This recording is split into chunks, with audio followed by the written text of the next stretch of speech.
Bueno, vamos a ver, la electrolisis sirve para forzar una reacción redox no espontánea. Hay reacciones redox, como por ejemplo esta que tenéis aquí, que espontáneamente no ocurren, pero podemos forzarlas. ¿Cómo? Utilizando energía eléctrica, o sea, suministrando una corriente eléctrica. Por medio de la energía que proporciona una corriente eléctrica, podemos forzar una reacción redox que por sí misma no ocurre. Está claro que el cloruro sódico, que es la sal de cocina, a Dios gracias, espontáneamente, no da clorogas, que es un gas muy venenoso, de color verde, y sodio sólido. Esto no se produce, y sin embargo, es una reacción redox. Ya vemos que los iones cloruro, porque esto es un compuesto iónico, si está disuelto en agua o fundido, tenemos los iones cloruro se oxidan a clorogas, para ello tienen que desprender 2 electrones, y los cationes sodio más que proporciona la sal, tienen que reducirse a sodio sólido ganando un electrón. Al multiplicarla de abajo por 2 para igualar los electrones, ya me sale esta reacción redox no espontánea. Si calculáramos el potencial, veríamos que saldría muy negativo. Y delta de G positiva no es espontánea. Muy bien. ¿Cómo se llevaría a cabo la electrolisis? Bueno, la electrolisis se lleva a cabo normalmente en una cuba electrolítica. Nuestra cuba electrolítica es un vaso de precipitados. Pero bueno, que sepáis que a nivel industrial se utilizan recipientes que se llaman cubas electrolíticas. Esto es una batería o pila o fuente de alimentación, o sea, algo que me va a suministrar energía eléctrica, una corriente eléctrica, cables conductores, unas pinzas de cocodrilo, ponemos aquí unas pinzas de cocodrilo, y luego unas barras, normalmente las que usamos en el laboratorio son de grafito, unas barras de grafito y ya está. Si, por ejemplo, si utilizamos una fuente de alimentación, al encenderla, inmediatamente, al encender la fuente de alimentación, en cuanto la corriente eléctrica es suministrada, ya empieza a tener lugar la reacción redox, ya se empiezan a ver las burbujas de gas cloro. Bueno, el polo negativo es la fuente de electrones. Los electrones vienen por aquí, llegan a esta barra de grafito y entonces actúan como un imán para los iones sodio más. Los iones sodio más van ahí a reducirse. Toman los electrones para transformarse en sodio sólido. Es decir, que aquí tiene la reducción. Y este es el cátodo. ¿Por qué es el cátodo? Porque ahí van los cationes. Sin embargo, a diferencia de la pila, ahora el cátodo es el polo negativo. Acordaros que en la pila era al revés. En la pila el ánodo era el polo negativo y el cátodo el positivo. Aquí en la electrólisis cambia la polaridad. En el otro lado, en el otro electrodo, los iones cloruro van a descargarse. Estos son burbujitas de clorogas, ¿no? ¿Por qué los iones cloruro van ahí? Porque es el polo positivo. Entonces, el polo positivo atrae a la carga negativa. Entonces, los electrones ahora volverían al polo positivo, porque el cloruro se transforma en clorogas desprendiendo 2 electrones que irían por ahí al polo positivo, ¿no? Entonces vemos claramente que ahora este es el ánodo, porque ahí van los aniones, los iones cloruro, y el ánodo ahora es el polo positivo. Entonces, ¿qué hay en común entre la pila y la electrolisis? Pues que en ambos, en el ánodo, que es a donde van los aniones, ocurre la oxidación, y en el cátodo, que es donde van los cationes, por eso se llama cátodo, ocurre la reducción. Eso es común siempre. Lo que cambia es la polaridad. En la pila el ánodo era el polo negativo y el cátodo el positivo, y aquí la polaridad está invertida. En la electrolisis, como la reacción redox no es espontánea, en la pila sí lo era, entonces cambia la polaridad. Ahora el ánodo es el polo positivo y el cátodo es el polo negativo. Muy bien. Leyes de la electrolisis. Las leyes de Faraday son 2.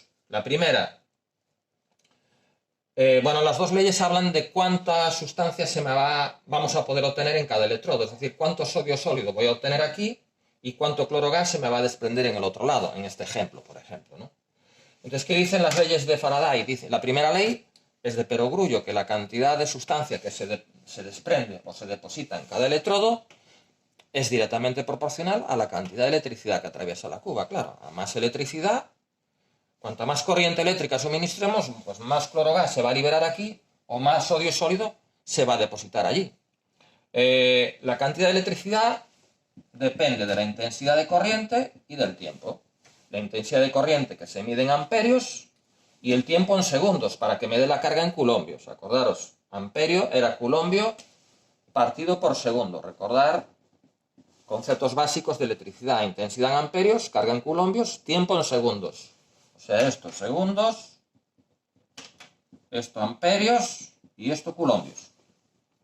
Entonces, dependiendo de la intensidad de corriente en amperios y del tiempo mediante el cual mantengamos esa corriente, pues así vamos a obtener más o menos sustancia. Muy bien.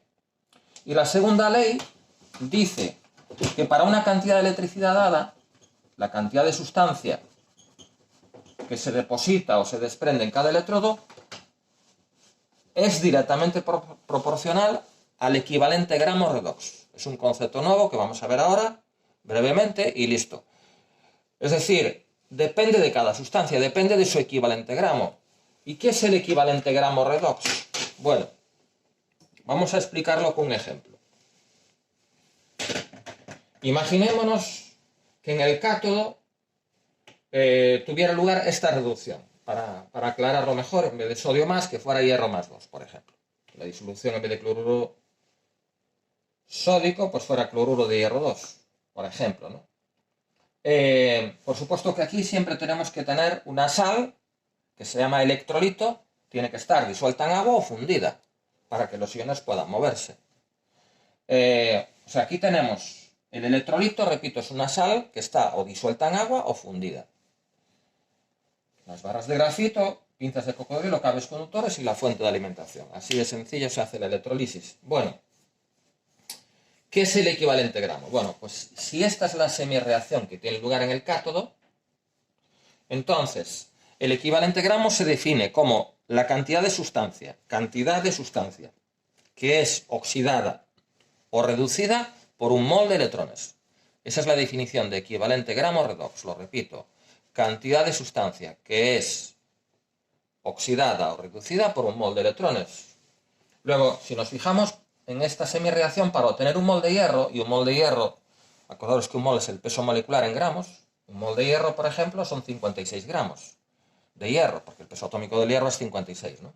Bueno, pues para obtener un mol de hierro se necesitan 2 moles de electrones, porque se requiere, por cada ion hierro más 2 se requieren 2 electrones para obtener un átomo de hierro. Bueno, pues para obtener un mol de hierro hemos necesitado 2 moles de electrones. Para obtener un mol de hierro se necesitan 2 moles de electrones. Con un mol de electrones, ¿cuánto hierro obtengo? Bueno, pues X es el equivalente gramo.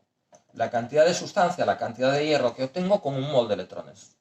Entonces, si os fijáis, X, que es el equivalente gramo, es un mol, que es el peso molecular, dividido entre el número de electrones, que es 2.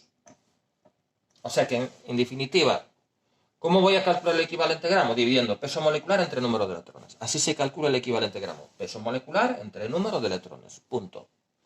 En este ejemplo concreto, el peso molecular del hierro es 56, el número de electrones es 2, el número de electrones es 2, pues 56 entre 2, 28 gramos es lo que vale el equivalente gramo del hierro.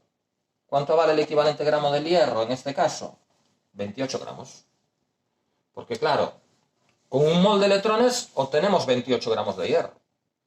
Con 2 moles de electrones obtendríamos un mol de hierro, que es 56 gramos, el peso molecular. Muy bien, todos los problemas de electrolisis, todos, veremos mañana uno, todos son muy fáciles, todos se resuelven aplicando una formulita. Se aplica esa formulita y listo. La formulita es esta que tenéis aquí, encuadrada. Viene de hacer una regla de 3. ¿Qué regla de 3? Bueno, un mol de electrones, vimos en el vídeo del día pasado que la carga de un mol de electrones se llamaba Faraday y valía 96.500 coulombios. O sea que la carga de un mol de electrones, que es el Faraday o 96.500 coulombios, permite obtener el equivalente gramo. Acabamos de ver la definición de equivalente gramo, la cantidad de sustancia que era oxidada o reducida con un mol de electrones, pero un mol de electrones es el Faraday. ¿Os acordáis que era el número de Avogadro de electrones por la carga de un electrón, que era 1,6 por 10 elevado a menos 19 coulombios, y eso me daba 96.500 coulombios. Eso lo vimos en el vídeo del día pasado. Entonces, la carga de un mol de electrones, que es 96.500 coulombios, que es el Faraday, eso permite obtener el equivalente gramo, por la definición de equivalente gramo. Bueno, pues con una carga Q igual a I por T, X, y X es la masa de sustancia que vamos a obtener. Entonces, X, que es la masa, ¿a qué va a ser igual? Equivalente gramo por I por T dividido entre 96.500. No nos olvidemos que la intensidad en amperios que el tiempo en segundos.